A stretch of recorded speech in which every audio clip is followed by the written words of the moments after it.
In just 43 seconds of devastating silence, two careers crumbled. Bondi didn't speak. Kash Patel couldn't move.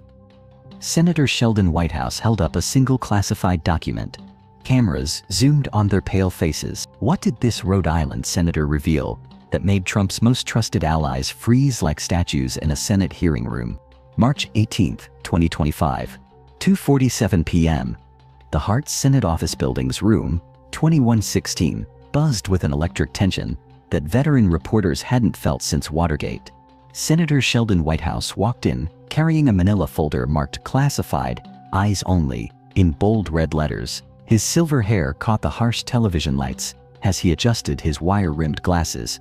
Across the witness table sat Pam Bondi, Trump's Attorney General nominee, her blonde hair perfectly styled, American flag pin gleaming on her navy blazer. Beside her, Kash Patel shifted uncomfortably in his chair, his FBI director badge catching the light as his dark eyes darted between the cameras and the senator's folder. "Ladies and gentlemen," Whitehouse began, his voice carrying the gravitas of someone who'd spent decades unraveling political conspiracies. "Today we discuss integrity in our justice system." Bondi smiled confidently, her media training evident as she leaned into her microphone. Patel straightened his tie, his prosecutor instincts sharpening for what he assumed would be routine political theater. Neither suspected that Whitehouse had spent 3 sleepless nights reviewing intercepted communications that would destroy them both. The hearing started routinely.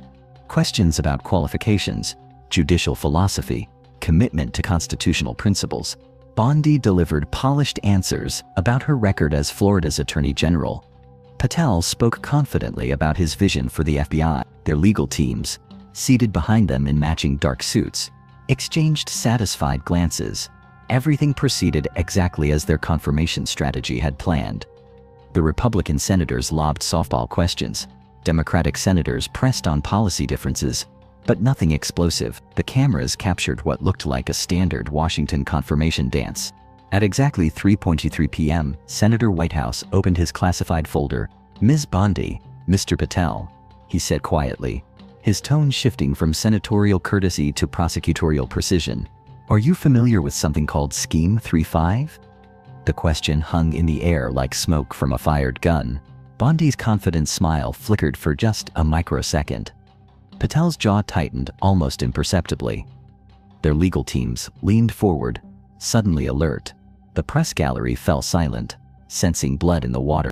Senator Bondi responded smoothly. "I'm not sure what you're referring to." Her media training kicked in perfectly. Acknowledge the question, provide no information, deflect if possible. Patel nodded in agreement, his FBI experience guiding him to say nothing that could be twisted later. "Neither am I, Senator," he added, his voice steady and professional. Their responses seemed reasonable, cautious, appropriate for nominees facing hostile questioning. What they didn't know was that Whitehouse had recordings of them both discussing Scheme 35 in detail. Whitehouse pulled out a single sheet of paper. "This is a transcript of a phone call between you, Miss Bondi, and you, Mr. Patel, on January 15, 2025, at 11:47 p.m.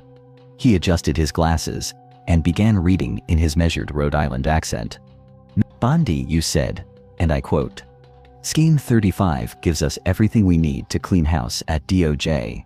Kash handles FBI. I handle the prosecutorial side, and we make sure only Trump loyalists remain in key positions.'" The room temperature seemed to drop 10 degrees. Bondi's face went pale beneath her carefully applied makeup. "Mr. Patel," Whitehouse continued without missing a beat, "your response was perfect. My contacts in the Bureau have already identified the resistance. Scheme 35 lets us remove them with bureaucratic cover. They'll never see it coming." Patel's hands gripped the witness table, his knuckles turning white. The carefully orchestrated confirmation hearing had just become a criminal investigation broadcast live on C-SPAN. Their legal teams frantically shuffled papers, looking for talking points that could address this nuclear bomb of evidence. The silence stretched. 5 seconds, 10 seconds, 15 seconds. The cameras captured every bead of sweat on their foreheads, every nervous swallow, every desperate glance between them. At 28 seconds, Bondi attempted to speak. "Senator, I would need to review," but Whitehouse held up his hand. I'm not finished." His voice carried the authority of a man who'd spent his career prosecuting corruption. The silence resumed. 35 seconds, 40 seconds, at exactly 43 seconds, both careers effectively ended, as Whitehouse revealed his final piece of evidence. "This," he said, holding up a USB drive, "contains 107 audio recordings, 43 encrypted text message chains, and detailed organizational charts, showing exactly how you plan to weaponize the Department of Justice for partisan political purposes." The USB drive seemed to glow under the television lights, a tiny plastic artifact that contained enough evidence to trigger the biggest political scandal since Watergate. Every conversation about removing career prosecutors, installing political loyalists, and using federal law enforcement to target Trump's enemies. Bondi's carefully constructed composure completely shattered. Her hands trembled as she reached for her water glass, missing it twice before finally grasping it. The blonde hair that had been perfectly styled now looked disheveled as nervous sweat broke through her makeup. "Senator," she stammered, "these allegations are completely—" But her voice cracked, betraying the panic she was desperately trying to hide. Her legal team was frantically texting, probably advising immediate withdrawal from the nomination process. Patel, the former federal prosecutor who'd built his career on aggressive questioning, found himself speechless for the first time in his professional life. His dark eyes darted between the cameras, the senators, and the USB drive that contained his destruction. The FBI badge on his chest, once a symbol of his authority, now felt like a weight dragging him down. His breathing became shallow and rapid, visible to anyone watching the live feed. The man who'd interrogated countless suspects was experiencing what it felt like to be completely, utterly caught. "The recordings," Whitehouse continued methodically, "detail your plan to fire 47 career DOJ employees, replace them with Trump loyalists, and redirect federal investigations away from Trump associates and toward his political enemies." Each number hit like a physical blow. 847 families destroyed. 847 careers ended. 847 public servants removed, not for performance, but for political independence. The scope of the conspiracy was breathtaking in its cynical ambition. Bondi attempted damage control. "Senator, even if such conversations occurred, discussing personnel changes is standard transition planning." But Whitehouse cut her off with surgical precision. "Bondi, on January 22nd, you specifically discussed using the Espionage Act to prosecute journalists who reported unfavorably on Trump. That's not personnel planning. That's authoritarian abuse of power."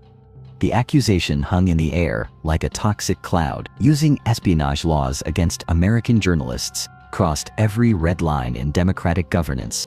The social media explosion was immediate and volcanic. Scheme 35 began trending within minutes, quickly followed by DOJ Gate and Trump coup plot. Twitter erupted with clips of their shocked faces, their trembling hands, their complete inability to respond to Whitehouse's evidence. Cable news networks broke into regular programming with breaking news: Trump nominees caught in DOJ HIJACK plot banners. The political world stopped to watch two careers disintegrate in real time. Patel made a final desperate attempt at defense. "Senator, I've dedicated my career to law enforcement integrity." But Whitehouse wasn't finished destroying them. "Ms. Patel, you also discussed creating a special unit within the FBI, specifically tasked with investigating Trump's political opponents, including sitting Democratic senators and governors. You called it Operation Payback." The name alone revealed the naked political motivation. Not justice, not law enforcement, but vengeance dressed up in federal authority. Republican senators who'd been preparing to support both nominations began distancing themselves in real time. Senator Lindsey Graham, normally a Trump loyalist, was seen shaking his head and writing furious notes. Senator Susan Collins looked physically ill, her face pale as she processed the implications. Even the most partisan Republicans understood that supporting nominees caught planning to weaponize the Justice Department would be political suicide. The hearing room's atmosphere grew toxic with shame and embarrassment. Bondi's legal team was packing their briefcases, clearly advising immediate withdrawal. Patel's advisors whispered frantically in his ear, probably explaining that his FBI career was over, whether he got confirmed or not. The marble walls of the Hart Building had witnessed many political destructions, but rarely so complete, so public, so devastating to watch.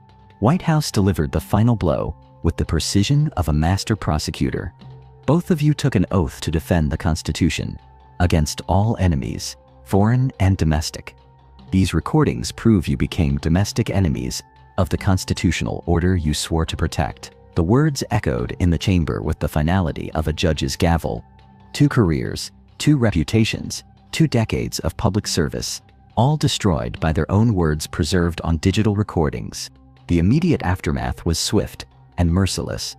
Within 30 minutes of the hearing's conclusion, both Bondi and Patel withdrew their nominations via hastily written letters, citing personal reasons and desire to avoid political circus. The letters fooled no one. Everyone understood they'd been caught red-handed, planning to transform America's justice system into Trump's personal weapon of political revenge. By evening, the Justice Department announced a criminal investigation into the Scheme 35 conspiracy. The FBI, the same agency Patel had hoped to lead, would now investigate him for potential seditious conspiracy charges. The irony was as thick as it was devastating. The man who'd wanted to weaponize federal law enforcement now faced its full investigative power turned against him for his attempted crimes. Bondi's law license came under immediate review by the Florida Bar Association. Legal experts across the political spectrum agreed that planning to abuse prosecutorial power for political purposes violated every ethical standard of the legal profession. Her carefully built career as a tough-on-crime prosecutor crumbled as evidence emerged of her willingness to ignore crime when committed by political allies. The Trump campaign initially tried damage control, claiming both nominees were victims of deep state persecution. But the recordings were too clear, too damning, too obviously authentic. Within 48 hours, Trump threw both under the bus, claiming he barely knew them and had relied on bad advice in making the nominations. The man they'd planned to serve abandoned them the moment they became political liabilities. Congressional investigations began immediately. The House Judiciary Committee announced hearings into the full scope of Scheme 35. The Senate Intelligence Committee opened a parallel investigation into potential foreign involvement in the plot. Government watchdog groups filed ethics complaints. Professional associations began disciplinary proceedings. The legal and political machinery of accountability ground into motion with inexorable force. Perhaps most damaging was the release of additional recordings showing both nominees discussing specific targets for political prosecution: Democratic governors, journalists who'd criticized Trump, even some moderate Republicans who'd shown insufficient loyalty, all marked for investigation by a weaponized DOJ. The enemies list was extensive, detailed, and terrifyingly reminiscent of Nixon's darkest impulses. Bondi retreated to her Florida mansion, reportedly devastated, according to friends who spoke anonymously to reporters. The woman who'd built her career on tough prosecutorial rhetoric now faced potential prosecution herself. Her political consulting firm lost every client within a week. Speaking engagements were canceled. Book deals evaporated. The complete social and professional ostracism was swift and total. Patel faced an even grimmer fate. Current FBI agents, learning of his plan to purge their ranks, began leaking additional evidence of his unfitness for leadership. Text messages showed him planning to remove agents based on their political donations rather than their performance. Internal FBI documents revealed his intention to redirect counterintelligence resources away from foreign threats toward domestic political surveillance. The 43 seconds of silence during Whitehouse's questioning became a viral sensation, viewed over 50 million times across social media platforms. Commentators analyzed every facial expression, every nervous gesture, every moment of their obvious guilt. The silence spoke louder than any denial could have. It was the sound of 2 careers ending, 2 reputations dying, 2 conspiracies collapsing under the weight of their own arrogance. Legal experts compared the Scheme 35 conspiracy to the Saturday Night Massacre, noting that this plot was far more comprehensive and dangerous to democratic institutions. While Nixon had fired specific prosecutors, Bondi and Patel had planned to reconstruct the entire justice system around political loyalty rather than rule of law. The scope of their ambition made their betrayal even more shocking to constitutional scholars. International reactions were swift and concerned. Allied intelligence services quietly began reviewing their cooperation agreements with U.S. law enforcement. worried about sharing sensitive information with an agency that might be compromised by political considerations. Democratic allies expressed relief that the plot had been exposed before implementation, while authoritarian regimes likely studied the recordings for insights into undermining their own justice systems. 6 months later, both faced federal charges. Bondi was indicted on conspiracy to violate civil rights under color of law. Patel faced additional charges related to abuse of classified information and conspiracy to obstruct justice. Their co-conspirators, revealed through the investigation, triggered by Whitehouse's bombshell, included several Trump campaign officials and at least 3 sitting Republican congressmen. The trials became must-see television, featuring the same recordings that had destroyed their nominations played in federal court as evidence of criminal intent. Bondi's defense that she was merely engaging in political discussion fell flat when prosecutors played recordings of her detailing specific illegal activities. Patel's claim that he was just brainstorming proved equally unconvincing when confronted with his detailed operational plans. Both were ultimately convicted and sentenced to federal prison. Bondi received 18 months for conspiracy and civil rights violations.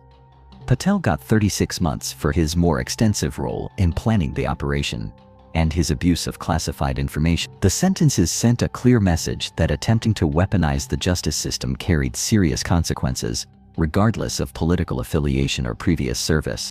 Senator Whitehouse, meanwhile, became a national hero to defenders of democratic institutions. His methodical investigation and dramatic revelation earned him profiles in major magazines and speaking invitations at law schools across the country. The Rhode Island senator had proven that one person with evidence and courage could still hold powerful conspirators accountable in American democracy. The broader impact of the Scheme 35 exposure extended far beyond 2 ruined careers. Congress passed new laws requiring Senate confirmation of more DOJ positions, making it harder for future administrations to install political loyalists in career positions. Professional organizations strengthened ethics rules around political activities by prosecutors and law enforcement officials. Law schools began teaching the Bondi-Patel case as an example of how not to transition from private practice to public service. Trump's remaining presidential campaign never recovered from the Scheme 35 revelations. Voters who might have forgiven his other controversies couldn't overlook evidence that he'd planned to transform law enforcement into his personal political weapon. The recordings of his nominees discussing specific enemies lists reminded too many Americans of authoritarian regimes they'd hoped never to see in their own country. Years later, political scientists would mark the Scheme 35 exposure as a crucial moment when American democratic institutions proved they could still defend themselves against internal threats. The 43 seconds of silence that ended 2 careers became a symbol of accountability triumphing over conspiracy, truth defeating corruption, and one senator's courage protecting constitutional governance. Bondi and Patel, once destined for the highest levels of American law enforcement, instead became cautionary tales taught in ethics classes and constitutional law courses. Their recordings served as evidence that the founders' fears about concentrated power remained relevant centuries later, and that eternal vigilance truly was the price of liberty. The Justice Department, meanwhile, implemented new protocols to prevent future Scheme 35 scenarios. Career prosecutors gained additional protections against political removal. FBI agents received strengthened whistleblower protections for reporting political interference. The institution they'd planned to corrupt instead became stronger and more resistant to future political manipulation. Sometimes the strongest weapon against conspiracy isn't a badge or a subpoena. It's truth, recorded and revealed at exactly the right moment. What happens when conspirators who built power on secrecy are undone by their own word? If justice institutions can't survive transparency, were they ever really just? 43 seconds of silence answered those questions definitively, proving that in America, even the most powerful conspirators eventually face consequences for betraying their oaths to the Constitution they swore to defend.